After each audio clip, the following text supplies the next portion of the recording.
Hello every one, Ernest അക്കാഡമിയുടെ മറ്റൊരു വീഡിയോയിലേക്ക് എല്ലാവർക്കും സ്വാഗതം. അപ്പോൾ നമ്മൾ അഗ്രികൾച്ചർ ഉദ്യോഗാർത്ഥികൾ ഏറെ നാളായിട്ട് എക്സാമിൻ്റെ തിരക്കിലായിരുന്നു. അപ്പോൾ നമ്മൾ ഓൾമോസ്റ്റ് എല്ലാ എക്സാംസും കേരള PSCയുടെ എക്സാംസ് എല്ലാം കഴിഞ്ഞിരിക്കുകയാണ്.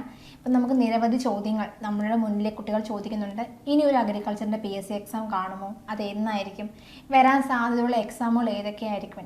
അതിനൊരു ഉത്തരവുമായിട്ടാണ് ഇന്ന് വീഡിയോ ചെയ്യുന്നത്. അപ്പം നമ്മുടെ കഴിഞ്ഞ എക്സാമുകളെ വെച്ച് നോക്കുകയാണെങ്കിൽ 2023, അതായത് 2020 നമുക്കൊരു അഗ്രികൾച്ചർ ഓഫീസറിന് നോട്ടിഫിക്കേഷൻ വന്നിരുന്നു. കൊറോണയൊക്കെ ആയിട്ട് 2022 അവൻ്റെ എക്സാം നടന്നത്. 2022 എക്സാം നടന്നത്. പിന്നെ വിളിച്ച് ആ 2022 എക്സാമിൻ്റെ ഇപ്പം 2025 വീണ്ടും ഒരു അഗ്രികൾച്ചർ ഓഫീസർ വിളിച്ചിട്ടുണ്ടായിരുന്നു. ഇനി നമ്മുടെ ആ അഗ്രികൾച്ചർ ഓഫീസർ കഴിഞ്ഞിട്ട് വീണ്ടും വന്ന 2 എക്സാംസുകളാണ്.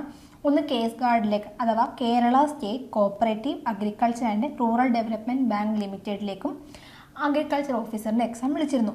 അപ്പം കേസ് ഗാർഡിൻ്റെ എക്സാം വിളിച്ചത് 036/2023 കാറ്റഗറി നമ്പറിൽ. ഇവൻ്റെ എക്സാം നടത്തത് സെപ്റ്റംബർ മാസത്തോടു കൂടിയായിരുന്നു. പിന്നെ വിളിച്ച എക്സാമാണ് സോയിൽ സർവേ ഓഫീസറിൻ്റെ എക്സാം. അതിൻ്റെ എക്സാം കഴിഞ്ഞ് 2024 ജനുവരി 4 അപ്പം പിന്നെ അടുത്ത വന്ന എക്സാമാണ് ഏത്? നമ്മുടെ agriculture assistant grade 2 farm assistant, വീണ്ടും ഒരു അഗ്രികൾച്ചർ ഓഫീസർ. അപ്പം ഇനി വരാൻ സാധ്യതയുള്ള 2 എക്സാമുകൾ ഏതാണെന്ന് ചോദിച്ചു കഴിഞ്ഞാൽ കേസ് ഗാർഡിൻ്റെതും അതുപോലെ സോയിൽ സർവേ ഓഫീസറും ആയിരിക്കും.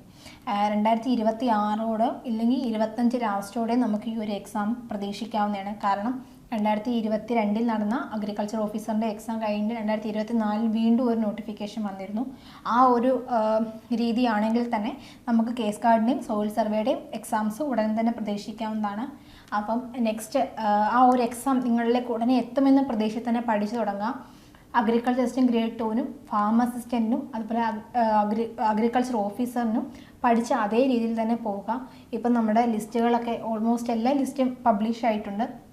അപ്പം ലിസ്റ്റിൽ ഇടം പിടിച്ചിട്ടില്ല, അന്ന് കുറച്ചും കൂടി ഒരു ആത്മാർത്ഥമായിട്ട് പഠിച്ചിരുന്നെങ്കിൽ ആ ലിസ്റ്റിൽ കയറാമായിരുന്നു എന്ന് ആത്മാർത്ഥമായിട്ട് ആഗ്രഹിക്കുന്നവർ നിങ്ങൾ സങ്കടപ്പെടേണ്ട.